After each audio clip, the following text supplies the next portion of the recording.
Shalom, Église du Dieu vivant. Une acclamation pour notre Dieu. On acclame le Seigneur Jésus. Saluez-vous les uns les autres.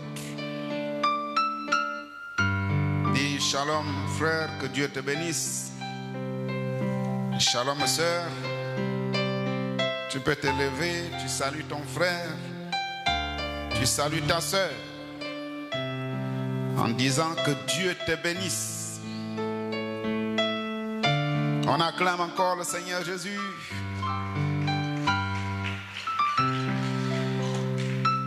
Nous sommes debout.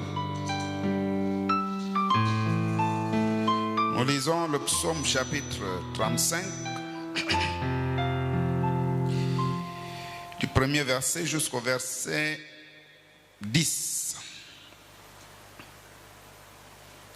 Psaume chapitre 35, nous lisons: Éternel, défends-moi contre mes adversaires. Combat ceux qui me combattent. Saisis le petit et le grand bouclier et lève-toi pour me secourir. Brandis la lance et le javelot contre mes persécuteurs. Dis à mon âme, je suis ton salut. Qu'ils soient honteux et confus ceux qui en veulent à ma vie. Qu'ils reculent et rougissent ceux qui méditent ma perte.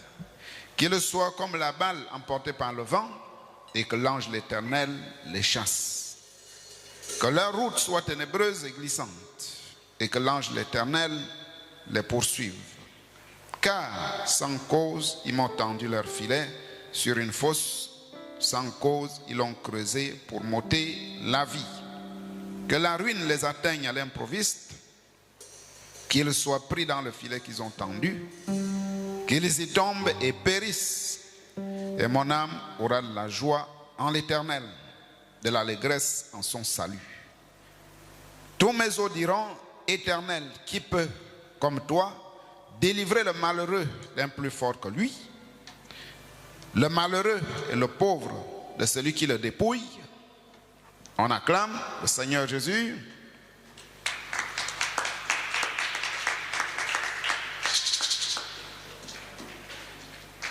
Dans un esprit d'adoration, dans un esprit de prière, nous chantons: Sur le bois du Calvaire, Jésus avait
Père Céleste. Toi qui es le même hier, aujourd'hui et pour toujours. Toi le Dieu d'Abraham, d'Isaac, de Jacob. Le Dieu que nous avons reçu dans les derniers jours. Ô Dieu Tout-Puissant, le Dieu de William Branham, le Dieu de Coleman, le Dieu de Mosengo Séraphin. Seigneur Jésus, ce matin, nous t'invoquons, Dieu Tout-Puissant, comme au jour d'Élie, Seigneur, pour que tu descendes et que tu confondes l'ennemi, ô Dieu Tout-Puissant, dans notre chair, dans notre raisonnement, pour que nous puissions recevoir la parole, ô Dieu Tout-Puissant, comme tu l'as fait sur le bois du Calvaire. Tu as dit, tout est accompli, Seigneur. Ce matin, viens nous aider, viens nous visiter, viens nous parler, viens nous guérir, Dieu Tout-Puissant. S'il y en a dans la salle qui sont malades, qu'ils soient guéris. S'il y en a qui ont des soucis, qu'ils trouvent des problèmes. Souviens-toi de tes enfants qui sont en chemin, ceux qui sont déjà ici. N'oublie pas notre pasteur, sois avec lui là où il se trouve. N'oublie pas les diacres, n'oublie pas les musiciens, n'oublie pas les administrateurs, tous ceux qui font le service, les huissiers dans ta maison. Bénis chacun de nous au nom du Seigneur Jésus-Christ. Nous avons ainsi prié. Amen. On acclame notre Seigneur.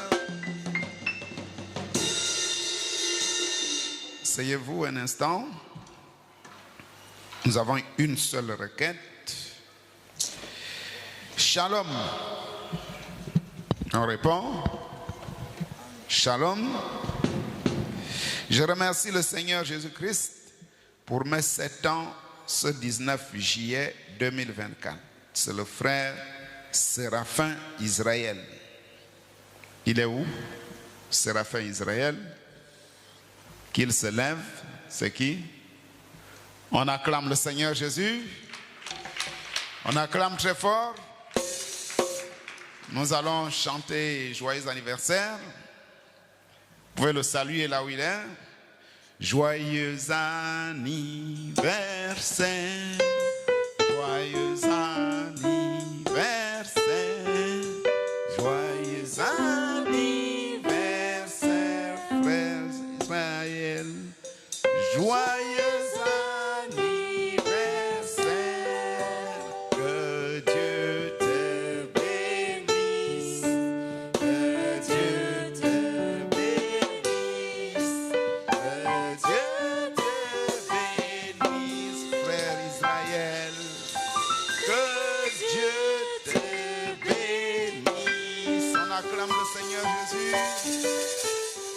c'est une joie. Il a eu 1 an de plus, il a 7 ans. C'est très bien. Il n'y a pas de requête de chant.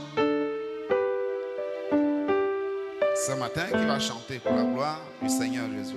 Qui veut chanter? 2 minutes seulement de chant. Qui veut chanter? On acclame le Seigneur. Passe chanter. Un petit chant, quelques minutes seulement. Amen. On acclame. J'aimerais chanter pour la gloire de mon Dieu. Voici l'année du jubilé. On bat les mains. Voici l'année du jubilé.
Nous allons chanter « Ce vieux monde ne peut me lier ». Ce vieux monde ne peut me lier. Je m'en irai n'importe quand. Parce que je me suis consacré et je porte mon habit de blanc. Ce vieux monde ne peut me lier au chant. Je m'en irai à haute voix.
Les gens n'acclament pas.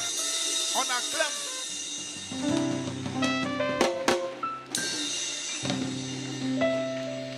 Vous avez quel problème? On vous a dit quand on arrive ici, c'est pas pour regarder les gens. On ne regarde pas l'autre. Chacun participe. Quand on dit on chante, on chante. Quand on dit on bat les mains, on bat les mains.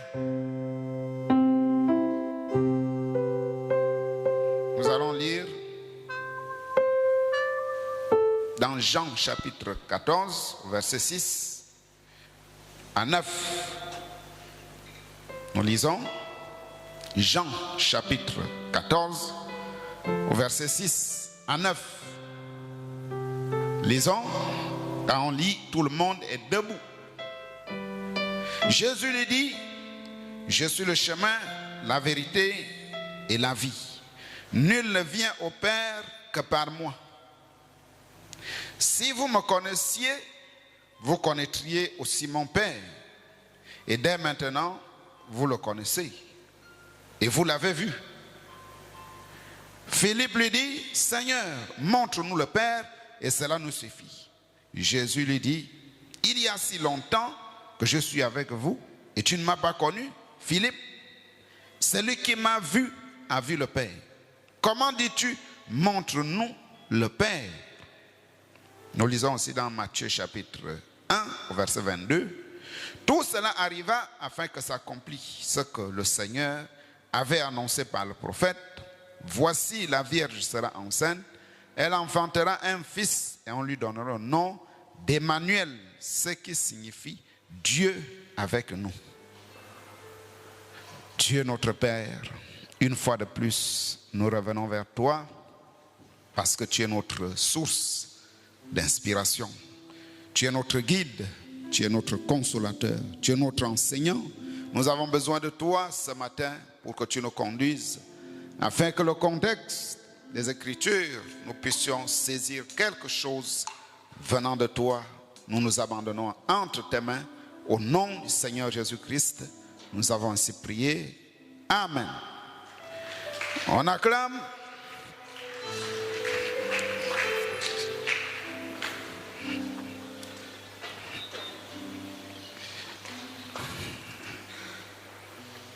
Alors, ce matin, nous continuons notre thème qui peut nous le rappeler.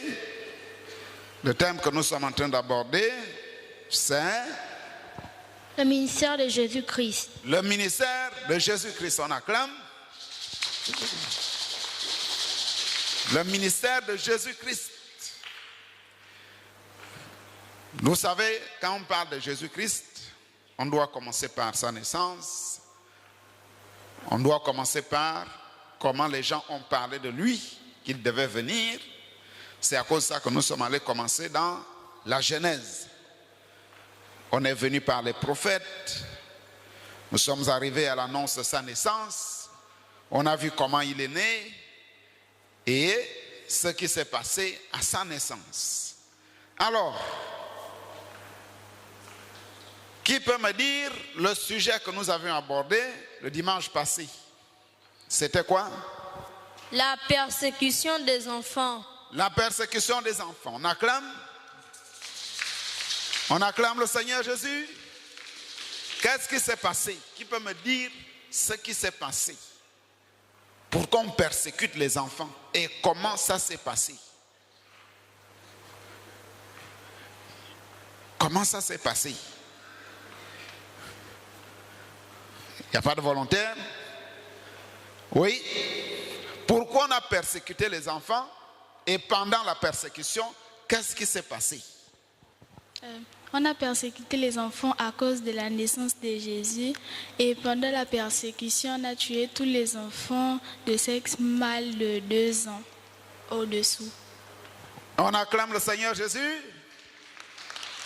On acclame très fort. Alors, pourquoi on cherchait à tuer Jésus? Pourquoi? Et qui? Pourquoi et qui? Oui, pourquoi? C'est Hérode qui voulait tuer Jésus parce qu'il était une menace pour son royaume. On acclame très fort.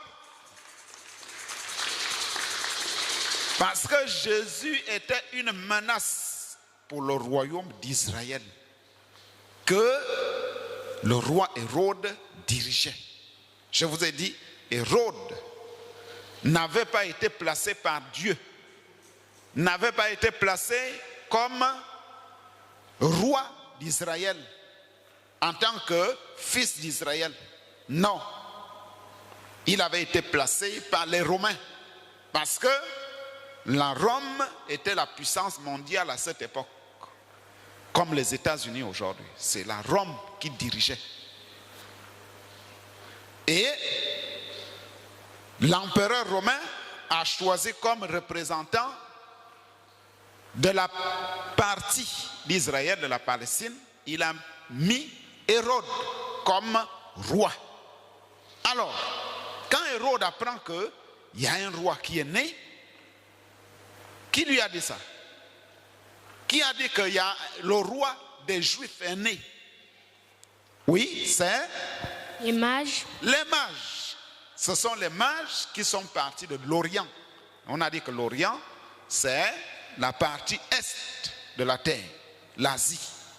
Et ces mages-là, on les a cités. Il y a l'un qui venait de l'Inde, l'autre venait d'Arabie, l'autre venait de Perse. Et tous ces endroits se trouvent à l'est. Ils se dirigeaient vers l'ouest. Et quand ils arrivent, chacun d'eux suivait l'étoile dans sa partie de terre. Et quand ils arrivent à un endroit précis, les 3 étoiles se sont formées en une seule. Et quand ils arrivent à Jérusalem, là où l'étoile les guidait, ils trouvent le roi. Ils sont allés voir le roi. Ils ont dit, nous revenons de loin. de l'Est, de l'Orient, nous sommes venus pour adorer le roi des Juifs. Pourquoi? Parce qu'on sait que quand l'étoile du matin, nous avons été enseignés que lorsque l'étoile du matin va se lever à l'Est pour se diriger à l'Ouest, c'est un signe que le Messie est né. Alors, quand le roi apprend ça, le roi Hérode se dit, mais allez-y d'abord prendre des renseignements sur le petit enfant et vous revenez par moi, afin que moi aussi j'aille l'adorer. Est-ce que le roi Hérode voulait vraiment adorer l'enfant? Non. Non. Donc c'était un menteur, c'était un hypocrite. Parce que s'il savait où se trouvait l'enfant, il devait aller tuer l'enfant, tuer même le père de l'enfant et la mère de l'enfant, pour éliminer Jésus. Et qu'est-ce que Dieu a dit? Dieu est passé par l'ange Gabriel, il a envoyé l'ange Gabriel pour aller dire aux mages que non, ne retournez pas vers Hérode, prenez un autre chemin. Le même ange va aussi voir Joseph et dit, prends le petit enfant, fuis en Égypte, parce que Hérode cherche à le tuer. Et nous avons lu dans Apocalypse chapitre 12. Apocalypse chapitre 12, on a dit au verset 3, un autre signe parut dans le ciel, et voici c'était un grand dragon rouge, ayant 7 têtes et 10 cornes, et sur cette tête 7 diadèmes, sa queue entraînait le tiers des étoiles du ciel et les jetait sur la terre. Le dragon, écoutez bien, le dragon se tint devant la femme qui allait enfanter, afin de dévorer son enfant lorsqu'elle aurait enfanté. Donc le dragon là, qu'on appelle aussi le diable et Satan, Lucifer, il est passé par Hérode. Ça veut dire que Satan était dans Hérode. Qui comprend? Satan est rentré dans Hérode pour tuer le petit enfant. Donc Hérode, roi du territoire de Juda en Israël, à la naissance de Jésus, représentait Rome. Il représentait Rome, le dragon rouge, le serpent ancien qu'on appelle le diable et Satan. Donc c'est ce que Jean a vu dans Apocalypse. Et on a vu que la femme s'est enfuie au désert. Ça veut dire quoi? Ça veut dire que Marie est allée en Égypte. Elle est allée faire 3 ans et demi là-bas. Et quand Dieu a vu qu'Hérode est mort, Dieu est reparti vers Joseph, toujours en songe. Il a dit, Hérode, que tu craignais, est déjà mort. Donc, prends le petit enfant, retourne en Israël. Mais ne va plus habiter à Bethléem. Va habiter à Nazareth. Pour que l'écriture s'accomplisse, l'écriture disait, on l'appellera Nazaréen. C'est pourquoi on dit Jésus de Nazareth. Est-ce que vous comprenez? Mais il n'est pas né à Nazareth. Il est né à Bethléem. Mais quelques années après, Dieu dit, il faut qu'il aille habiter à Nazareth. Pourquoi on l'appelle Jésus de Nazareth? Parce que la prophétie disait que on l'appellera Nazaréen. Qui a compris? On acclame.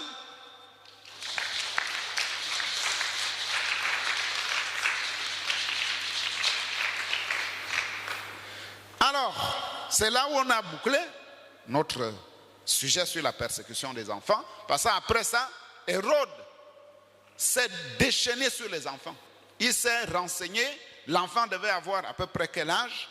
Depuis sa naissance, on l'a dit, de la naissance jusqu'à maintenant, ça peut faire 2 ans. Il a dit, bon, alors, tuez tous les enfants de 0 à 2 ans. Et les soldats sont rentrés partout dans les maisons. Ils ont pris des bébés, des enfants de 1 an, de 2 ans. Ils ont massacré. C'est là où l'Écriture dit, là où Jérémie avait dit, il y a des pleurs à Jérusalem. Rachel pleure ses enfants. Donc, Rachel représente les femmes d'Israël à cette époque-là, qui pleuraient leurs enfants. Et qui a fait ça? C'est Hérode, c'est Rome, c'est Satan. On acclame. On s'est arrêté là. Alors, ce matin, nous voulons aborder un nouveau sujet. Un sujet que nous allons intituler la divinité de Jésus-Christ. La divinité de Jésus-Christ. Écrivez déjà, ceux qui écrivent. Nous sommes au 7e sujet, la divinité de Jésus-Christ. Comme le son, Jésus-Christ est la parole faite chair. C'est ce que nous allons voir, le Dieu que nous adorons. C'est la leçon que nous allons aborder. Alors, nous avons lu dans Jean chapitre 14, au verset 6, Jésus lui dit, je suis le chemin, la vérité et la vie. Nul ne vient au Père que par moi. Si vous me connaissiez, vous connaîtriez aussi mon Père. Et dès maintenant, vous le connaissez. Et vous l'avez vu. Philippe lui dit, Seigneur, montre-nous le Père et cela nous suffit. Jésus lui dit, il y a si longtemps que je suis avec vous et tu ne m'as pas connu. Philippe, celui qui m'a vu a vu le Père. Comment dis-tu, montre-nous le Père? On acclame. Alors, qui est Jésus? On va prendre. Quelqu'un peut répondre. Qui est Jésus? Qui est Jésus-Christ? Oui, Jésus c'est Le prince des cieux. le prince des cieux. Donnez ce que vous connaissez comme réponse. Jésus. Qui est Jésus? Qui est Jésus? Oui. Le Fils de Dieu. Le Fils de Dieu. Jésus est le Fils de Dieu. Répondez ce que vous connaissez. Oui. Qui est Jésus? Oui. Jésus est la colombe de feu. Jésus est la colonne de feu. Le Fils de l'homme. Le Fils de l'homme. Le Saint-Esprit. Le Saint-Esprit. Le roi des rois. Le roi des rois. Jésus. L'alpha oméga, l'alpha. L'alpha et l'oméga. Jésus est Celui qui nous a sauvés à la croix. il est sauveur. Oui. Agneau immolé. L'agneau immolé. Jésus c'est Dieu. Jésus c'est Le Fils de Dieu. le Fils de Dieu. Jésus c'est Zoé. le Zoé. Jésus c'est La parole. la parole. Jésus c'est les frères. Qui est Jésus? Oui. Le roi d'Israël. Le roi d'Israël. Les sept Jésus c'est il y a un doigt là-bas. Qui est Jésus? Oui. Jésus est notre mentor. Et notre mentor. Oui. Jésus c'est Le même hier, aujourd'hui. Jésus est le même hier, aujourd'hui et éternellement. Donnez les réponses. Qui est Jésus? Qui va ajouter? Jésus c'est Le commencement et la fin. le commencement et la fin. C'est ça, l'alpha et l'oméga. Oui. Qui va ajouter? Oui, il y a un doigt là. Jésus c'est Les 7 sceaux. les 7 sceaux. Jésus c'est Le Père. le Père. On acclame, on acclame, on acclame.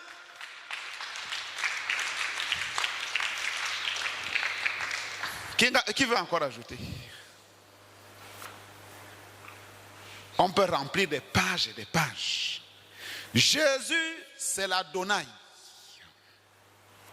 Jésus, c'est l'étoile du matin. On a dit l'étoile que les mages suivaient. On a dit que c'était la colonne de feu. On voyait ça sous la forme d'une étoile, mais or, c'était la colonne de feu. Qui se dirigeait vers le lieu où se trouvait le corps. N'oubliez pas que nous avons lu la citation où Frère Branham dit, nous allons revenir là-dessus. Nous avons lu la citation dimanche dernier, je vais retrouver ça. Dimanche dernier, on a lu que Jésus, cet enfant qui était couché là, dans la crèche, qu'est-ce que le prophète dit de ça? Il dit, c'était Jéhovah pleurant comme un enfant. Je vais reprendre ça, je ne sais pas où ça se trouve.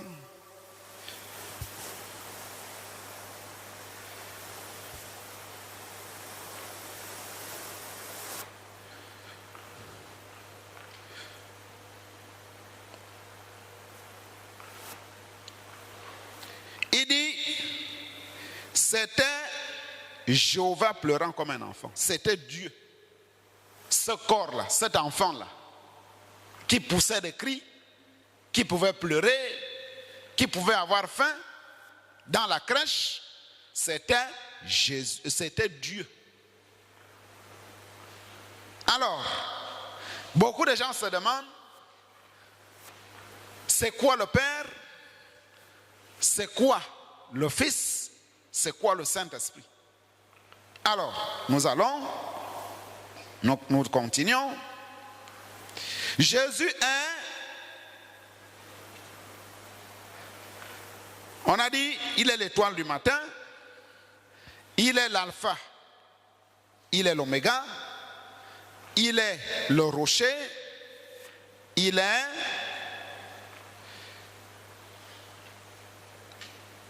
la racine, il est le grand aigle, Jéhovah. C'est Jésus. Jésus, c'est-à-dire Dieu, quand il a créé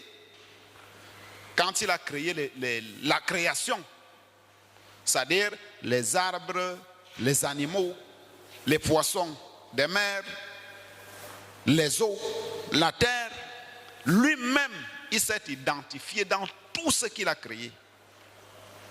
C'est-à-dire, chacun peut le reconnaître dans sa création. Pourquoi? Si nous prenons par exemple le sol que nous piétinons là, nous allons voir que Jésus est le rocher. Le rocher, c'est le caillou. Il est le rocher. Si nous regardons en haut, nous voyons les étoiles. Jésus est l'étoile du matin.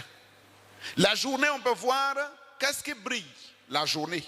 Quand on lève la tête, on lève les yeux, qu'est-ce qui brille la journée? C'est le soleil. Le soleil. Donc, il est le soleil de justice. C'est toujours Dieu. Il est le soleil de justice. Il est, si nous regardons les arbres, il est l'arbre de la vie. Dans l'arbre, il est aussi la racine. Parce qu'on a dit, il est la racine de David.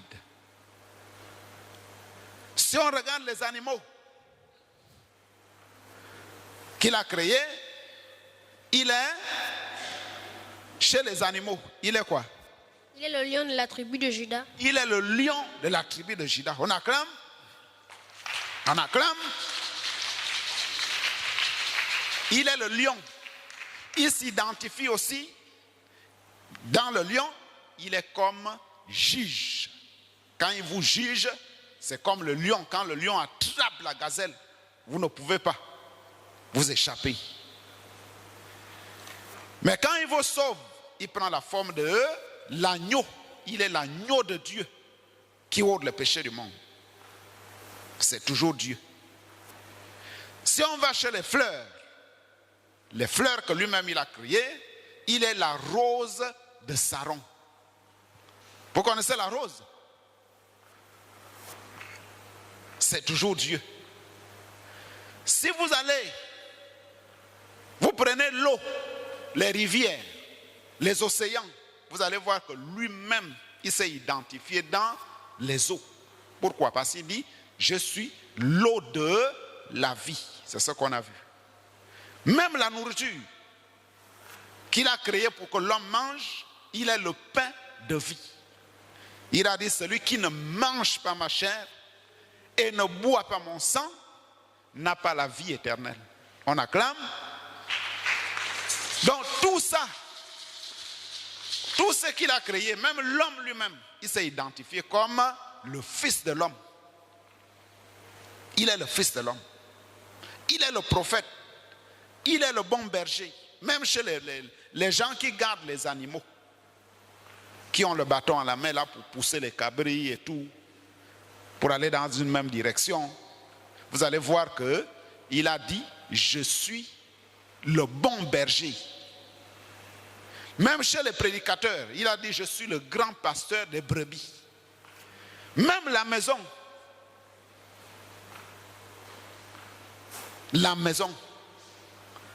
il est la maison. Il est le temple de Dieu. Dans la maison même, il a pris là, il dit, je suis la porte. Vous voyez là où les gens rentrent là? C'est lui la porte. Ça veut dire que s'il n'ouvre pas, tu ne peux pas rentrer. Qui comprend? Donc, il s'est identifié dans sa propre création. Sur la terre, nous voyons des pays, et les dirigeants des pays, ce sont les rois de la terre, présidents, gouverneurs. Mais lui, il est le roi des rois. Il est le Seigneur des seigneurs. Chez les anges, il est l'ange puissant. Il est le rocher des âges. Il est le prince de la paix. Il est le Père. Pourquoi il est le Père? C'est parce que la Bible dit, c'est lui qui a créé toutes choses. On dit, toutes choses ont été créées par lui. Rien n'a été créé sans lui. Est-ce que vous comprenez? Il est la tête du corps de l'Église. Donc c'est lui la tête. Et nous sommes son corps. Il est le Fils. Pourquoi? Parce qu'il est venu naître. Il est le Saint-Esprit. C'est quoi le Saint-Esprit? C'est quoi le Saint-Esprit? On a appris ça ici. Le Saint-Esprit, c'est quoi? Oui. Le Saint-Esprit, c'est un don spirituel. C'est un don spirituel que Dieu donne à l'homme qui l'a sauvé. Disons que le Saint-Esprit, c'est une partie de Dieu que Dieu met en toi pour que tu sois comme lui. C'est ça le Saint-Esprit. On dit Saint-Esprit. Ça veut dire un esprit saint. Un esprit qui n'a pas de péché. C'est ce qu'on appelle Saint-Esprit. Alors, Dieu, est-ce qu'on peut voir Dieu? Est-ce qu'on peut voir Dieu? Oui? Non. Non. On acclame. On acclame. On acclame. Pourquoi? Parce que Dieu est... Oui, Dieu est... Invisible. Invisible. On acclame. On acclame. Parce que Dieu est... Esprit. Esprit. Dieu est esprit.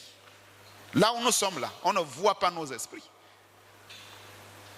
En moi, il y a un esprit. en toi, il y a un esprit. Mais nous ne voyons pas ça. Nous voyons la chair. Alors, on a dit que Dieu est la parole. Nous sommes dans Jean chapitre 1. Jean chapitre 1, verset 1. Au commencement était la parole. Au commencement était la parole. Et la parole était avec Dieu. Quand on dit la parole était avec, est-ce que ça veut dire que je suis là, la parole est là? Est-ce que c'est ce que ça veut dire? La parole était avec Dieu, c'est-à-dire que je suis là, et la parole est là, moi je suis là.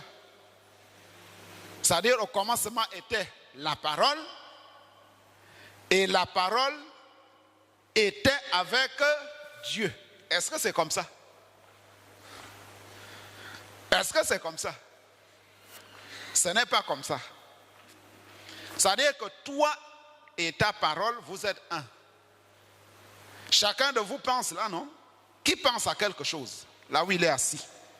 Qui pense? Qui est en train de penser à quelque chose? Si quelqu'un pense à quelque chose, lève la main.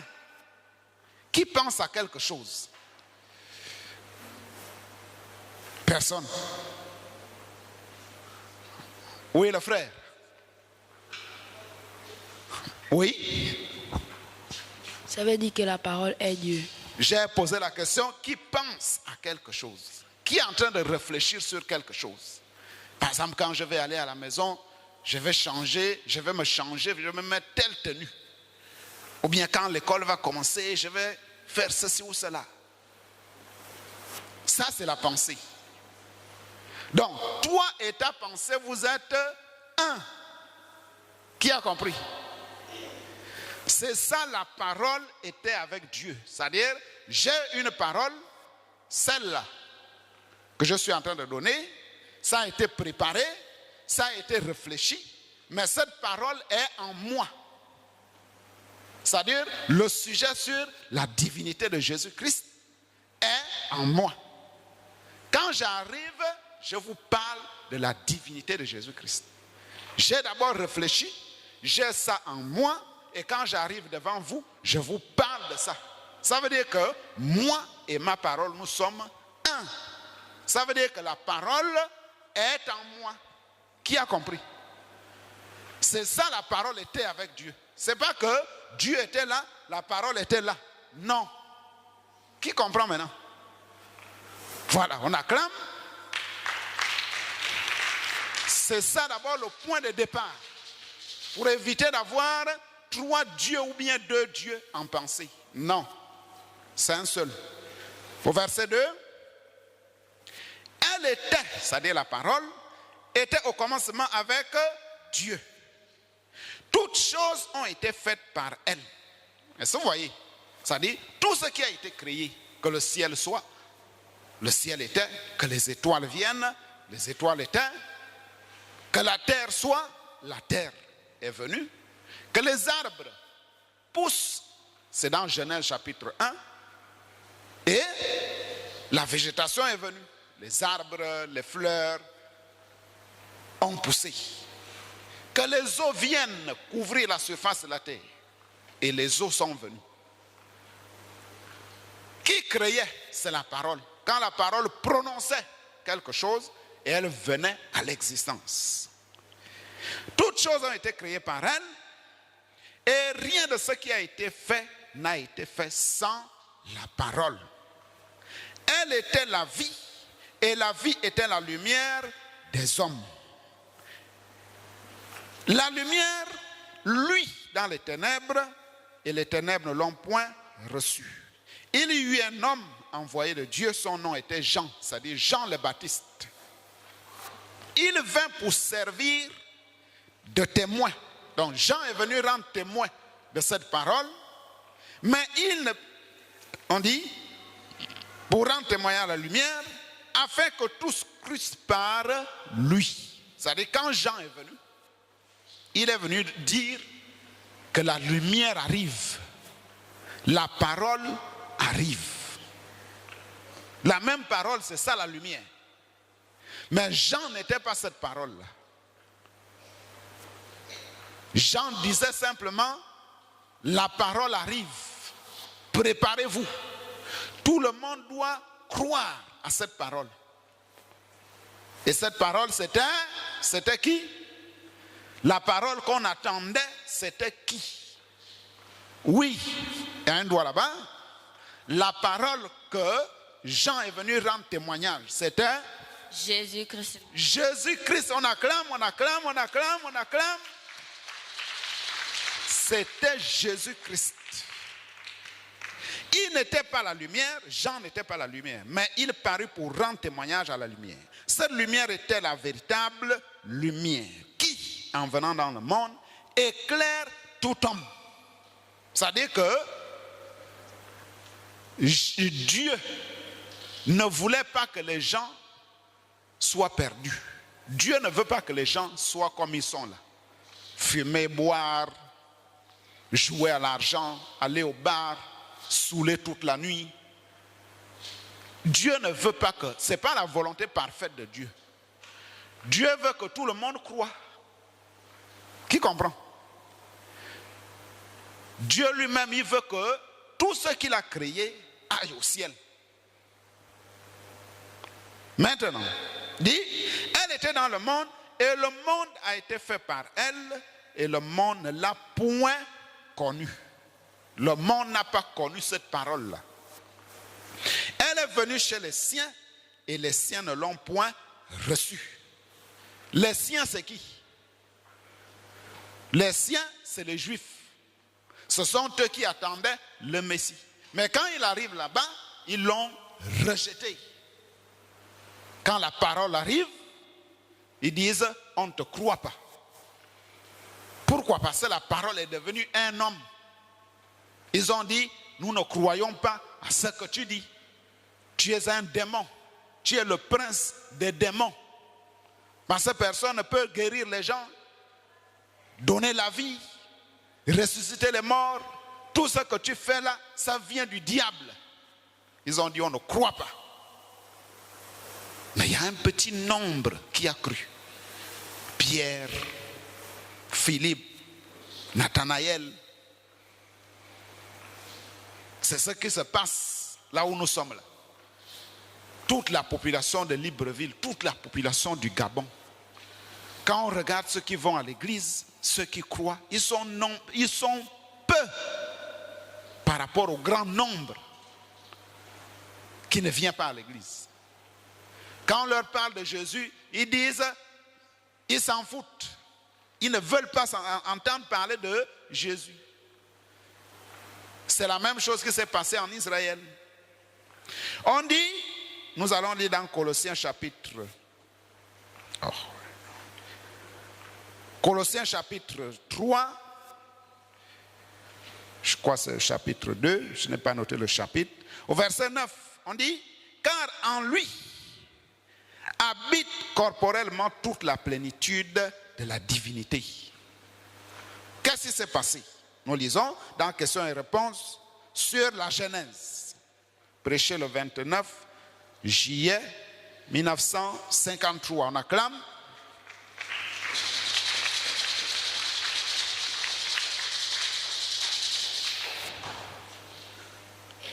La première création, au verset 22, paragraphe 22, la première création était Dieu lui-même.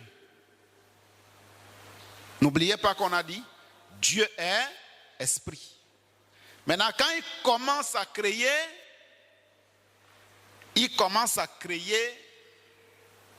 quelque chose qui va lui permettre de se faire voir. Qui a compris? C'est-à-dire, nous avons dit que Dieu est esprit. On ne peut pas voir l'esprit. On est d'accord? Maintenant, pour qu'on le voie, il doit créer quelque chose dans lequel il va rentrer pour que l'homme le voie. Qui comprend? On dit, ensuite, de Dieu est sorti le logos. C'est quoi le logos? C'est la colonne de feu. On peut voir ça sur la tête de Frère Branham, sur la photo, qui était le Fils de Dieu. Donc, le logos est le Fils de Dieu. Ensuite, du logos, qui était la parole, au commencement était la parole, et la parole était avec Dieu, et la parole était Dieu, et la parole a été faite chair. Elle a habité parmi nous. Du logos est sorti l'homme. Donc, Dieu, esprit, il crée le logos, qui est la colonne de feu. Il rentre dans la colonne de feu, toujours invisible, mais on voit le feu. Et à l'intérieur du feu, il y a un homme. Après, cet homme-là sort de la colonne de feu. Il se fait voir. Cet homme-là, c'est qui? Cet homme-là, c'est Jésus-Christ. Jésus-Christ. On acclame, on acclame. Il dit, paragraphe 26, personne n'a jamais vu Dieu, n'a jamais vu le Père. Personne ne peut voir Dieu sous une forme corporelle. Pourquoi? Parce que c'est un esprit. Parce que Dieu n'est pas sous la forme corporelle. Dieu est un esprit. Vous voyez? Très bien. Personne n'a vu le Père. Mais le Fils, la Bible dit, le Fils unique venu du Père, c'est lui qui l'a fait connaître. C'est dans Jean chapitre 1. C'est-à-dire, pour que tu voies Dieu, tu dois voir qui? Pour que Dieu, l'Esprit, soit visible, tu dois voir qui? Oui? Jésus. Jésus, on acclame. La Bible dit, il est l'image du Dieu invisible. Donc, ce que tu ne vois pas là, pour voir ça, c'est Jésus. C'est pourquoi nous gardons cette photo ici, que vous voyez là-bas. Le prophète a vu Jésus en vision. Et quand il a vu, et qu'il a visité une des salles des arts, il a vu cette image-là. Il a dit, celui qui a peint cette gravure-là, on l'appelle Hoffmann. Il dit, c'est la gravure qui se ressemble comme Jésus était à 33 ans. Donc quand nous parlons de Jésus, nous voyons la face là. C'est comme ça qu'il était quand il avait 33 ans. Qui a compris? Alors, nous allons un peu vers l'arrière, c'est vrai qu'il n'y a plus de temps. Exode chapitre 3 au verset 2. L'ange de l'Éternel apparut dans une flamme de feu au milieu d'un buisson. Il apparut devant Moïse. Moïse regarda et voici le buisson était tout en feu et le buisson ne se consumait point. Dans ce que Dieu a dit au commencement, le Logos, il est venu vers Moïse. Ce Logos, la colonne de feu, est venu sur le buisson. Le buisson, c'est un petit arbre. Et le buisson ne se consumait pas. Il y avait un feu, mais le feu ne brûlait pas l'arbre. Et à l'intérieur, la voix sort. Il ajouta, je suis le Dieu de ton père, le Dieu d'Abraham, le Dieu d'Isaac, le Dieu de Jacob. Qui parlait? Qui a compris? Qui parlait dans le feu là? Oui? C'est Dieu. C'est Dieu. Son nom c'est Jésus. Jésus-Christ. On acclame. On acclame, nous allons nous lever. On va se lever, on va chanter, on va prier. Donc c'est un sujet qu'on va continuer le dimanche prochain. Ce qu'il faut retenir, c'est que le Dieu esprit invisible est venu sous la forme humaine pour que nous puissions connaître son nom, nous soyons sauvés. C'est lui le Seigneur Jésus-Christ. Nous allons prier. Dieu notre Père Céleste, nous venons de terminer, Seigneur Jésus, ces moments, Dieu Tout-Puissant, que tu nous as accordés ce matin. Bénis tes enfants, Seigneur Jésus. Permets qu'ils gardent ces enseignements, ô Dieu, pour qu'ils sachent, Dieu Tout-Puissant, que c'est toi, le Dieu Esprit invisible, qui a pris la forme humaine et qui est venu mourir pour donner son propre sang. Parce que tu as dit que nous sommes sauvés par le sang de Dieu. Bénis-les, Seigneur Jésus. Sois avec chacun. Ô Dieu, bénis aussi les dîmes et les offrandes et la sortie et la semaine qui va commencer au nom de Jésus-Christ. Amen. Une acclamation pour notre Dieu. Lorsqu'un homme a croisé la colonne de feu dans sa vie,